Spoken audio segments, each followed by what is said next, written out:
Welcome back to the New World Next Week. I'm James Corbett of CorbettReport.com. And I'm James Evan Pilato of MediaMonarchy.com. And this is New World Next Week for August 28th, 2014. And you can always find the links and sources cited in these shows on NewWorldNextWeek.com. James, this episode is kind of a strange, synchronous batch of geopolitical stories that show a ton of moves are being made right now on the grand chessboard. So let's start with our first story in France, as there seems to be another IMF chief takedown, as Christine Lagarde charged with negligence over graft case. Let's grab this from the AFP. IMF chief Christine Lagarde, one of the world's most powerful women, announced Wednesday, that's today as I still come to you here in the States, August 27th, that she'd been charged with negligence over a multi-million euro graft case relating to her time as French finance minister. The shock announcement came a day after she was grilled for more than 15 hours by a special court in Paris that probes ministerial misconduct, the fourth time she's been questioned in a case that has long weighed upon her position as managing director of the International Monetary Fund, tarnishing the good name of the IMF. Quote, the investigating commission of the Court of Justice of the French Republic has decided to place me under formal investigation, she said in exclusive comments to the AFP. Asked whether she intends to resign, she responded, no. Her fate now hangs on what the IMF Board of Directors will decide. I have instructed my lawyer to appeal this decision, which I consider totally without merit, said Lagarde, who replaced Dominique Strauss-Kahn as IMF chief in 2011 after he became embroiled in a New York sex scandal involving a hotel maid. Now, James, this latest situation with Lagarde relates to payoffs back in the Sarkozy 07 election, which has strange connections to Adidas, the athletics company whose U.S. headquarters is right here in Portland. So I'll remind you to look at last week's episode 200 for more on how your city invests in the same criminals you occasionally see splashed across the front page. But James, we covered the Wrath of Khan, as we called it, back in May 2011 on New World Next Week. And now there's another scandal. Is this just par for the course, or is there more going on here? Very good question. All that we know for sure is that there are a lot of shady dealings around that Sarkozy election. There are so many different connections there that clearly I think that probably deserves an examination unto itself. But yeah, the question is why now? Why is Lagarde being taken down? Is she being taken down? Is this just a sort of Damocles they're just going to dangle over her head as kind of, don't step out of line because we have this over you?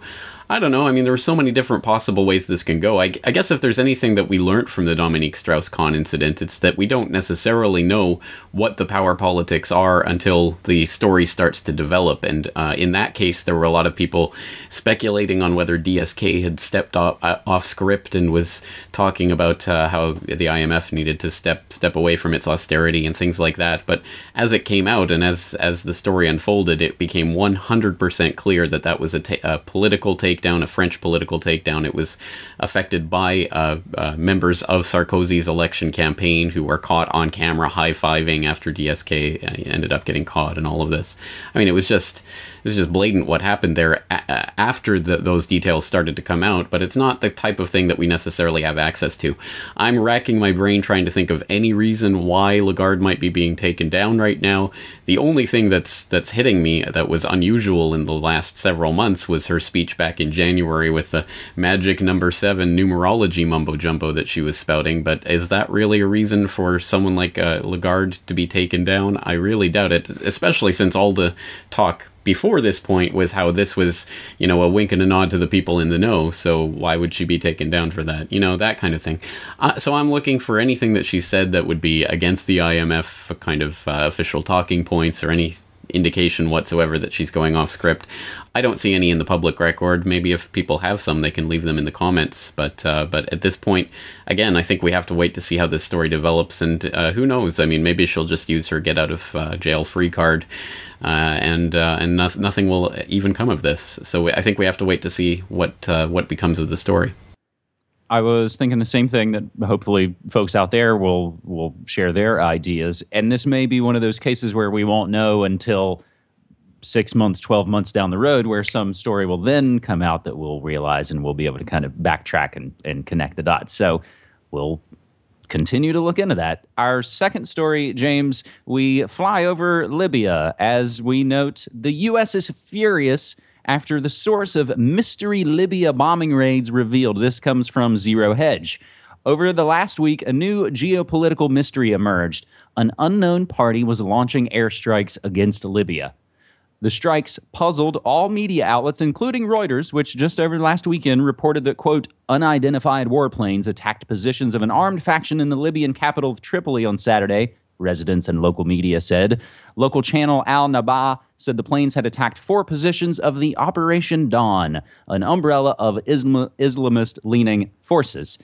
Now, those unidentified parties have been revealed as Egypt and the United Arab Emirates, which, as the New York Times reports, quote, have secretly teamed up to launch airstrikes against Islamist-aided, or allied rather, militias battling for control of Tripoli in a major escalation between the supporters and opponents of political Islam. So, James, this is, as I even seem to get lost in the ridiculousness of who's fighting who over what. The surprise here isn't the intervention. It's that both of those countries, Egypt and the UAE, decided to ignore the U.S. So, again, from the New York Times, they say, quote, the United States, the official said, was caught by surprise. Egypt and the Emirates, both close allies and military partners, acted without informing Washington or seeking its consent, leaving the Obama administration on the sidelines. So now, James, in the relateds to this story, too, we'll note that Libya is now a quagmire that looks like Somalia. But what Zero Hedge breaks down is how, like we noted last week, America is falling apart. James. Well, exactly so, and on the international stage, spectacularly so, given events like these and the fact that now, yes, even relatively minor players on the geopolitical chessboard aren't even informing the Washington of their moves before they make them. That really is a diplomatic insult to the leader of Pax Americana, and something that would have been unthinkable a decade or two ago. So it is certainly a tectonic shift that's taking place right now. And I suppose the other angle to this story is the unbelievable, astounding hypocrisy of the United States demanding to be informed who's bombing Libya ahead of time because, you know, they're the main player, and how dare you coordinate strikes without us. And this, I think, relates to a tweet that I retweeted from Niall Bowie just earlier this week, where he was writing about the Russian aid convoy. He says, if Russia's aid convoys are a violation of Ukraine's sovereignty, what about U.S. not coordinating with Syria as it launches airstrikes? Well, in the exact same way, if they're upset about other countries attacking Libya, then what about not coordinating with Syria on airstrikes, or not coordinating with Iraq, or what have you? Again, the hypocrisy is just there to see for all. And then I suppose the third thing that this really exposes is the fact that Libya is a total 100% failed state. And of course, it is a failed state specifically and precisely because of the illegal war of aggression waged on it by NATO in 2011 under the guise of the humanitarian aid, the R2P, whatever ridiculous phrase they use to try to justify that illegal invasion. So it is a quagmire, and of course, who are the people who are ultimately suffering the most? It is the Libyan people, and I think we have to be concerned about what's happening there and continuing to follow this, despite the fact that Libya has basically disappeared from the face of the planet as far as the MSM is concerned. James, I'm still taking and making notes as we're doing this episode. I'm fairly certain we covered R2P, the responsibility to protect, specifically on a New World Next Week segment. We will include those links as well. And note that, again, we've got some related notes on the quagmire that looks like Somalia from our friend GJ Salisbury on Twitter. But James, you mentioned Syria and some of the other geopolitical players we have not yet mentioned on this episode 201 of New World Next Week. So let's move to our third and final story this week. Video of James Foley beheading may have been staged. Let's grab this from The Age newspaper out of Australia. A film purporting to show the beheading of James Foley was probably staged, according to a forensic science company, which suggests the American journalist's execution may have been carried out off camera. The footage was most likely edited later using slick post-production techniques, according to the analysis for The Times in London by an unnamed international forensic science company that has worked for police forces across Britain, The Times in London claimed. The analysis suggested that the militant, who speaks with a London accent and is believed to be British rapper Abdel Majed Abdel Barry. He may have been the front man for the execution and not necessarily the killer. Quote, "I think it has been staged," one of the forensic experts told Times of London. "My feeling is that the execution may have happened after the camera was stopped." The Times said that the company did not question that Foley had been beheaded, but rather pointed out that camera trickery appeared to have been used. James, our third story is somewhat of a two-parter, and I've set them up and you knock them down. But the other part of this is cueing the American Al-Qaeda meme right on time as an American fighter fighting for ISIS killed in Syria, this via CNN. An American man died last weekend in Syria while fighting for ISIS, the latest evidence of a reach of a terror group that's become increasingly powerful and feared in the eyes of Americans. Again, this is coming from CNN. Douglas MacArthur McCain, aged 33, died in a battle between rival extremist groups in the suburbs of Aleppo, Syria's once bustling commercial capital and largest city, according to the Syrian Observatory for Human Rights, a British-based group that monitors the conflict. The man's uncle, Ken McCain, said that his nephew had gone to fight as a jihadi and that the U.S. State Department told the family Monday about the death. Like U.S. officials, the group characterized McCain as an ISIS fighter and said he was killed battling the Al-Nusra Front, an al-Qaeda-linked organization that the U.S. government has blacklisted as a foreign terror organization. James, the syncs and strange notes and names and numbers ring all throughout these geopolitical stories, but the James Foley beheading story first has been a massive one, so I look forward to your take on this.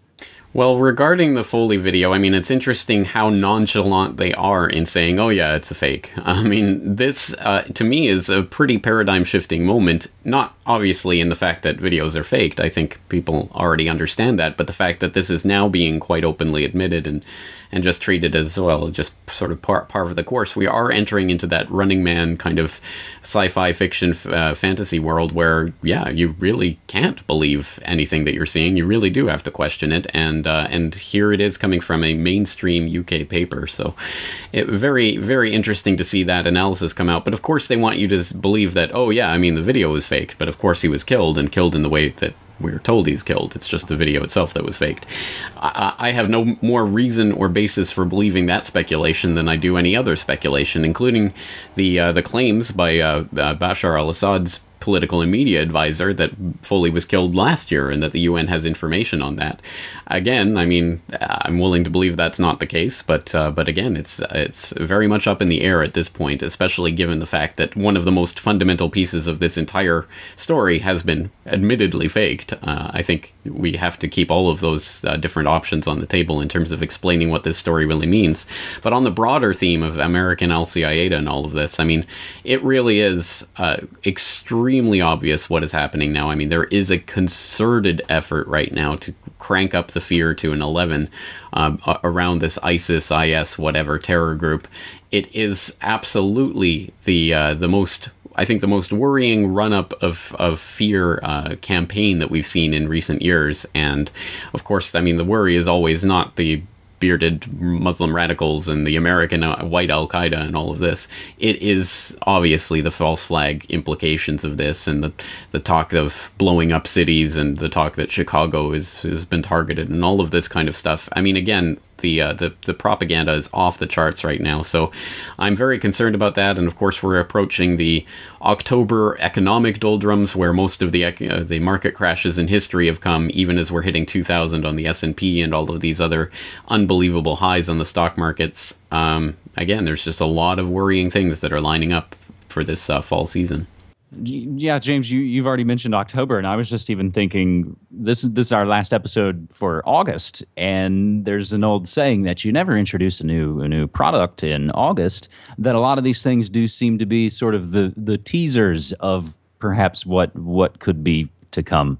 So, James, I think in light of this episode 201, it seems like Adidas should stand for All Day I Dream About Synchronicity. A lot of those stories finding really interesting connections and syncs, if you want to call them that. I think we should probably wrap up this episode 201 and note for folks to please continue to submit stories to us on Twitter using hashtag New World Next Week.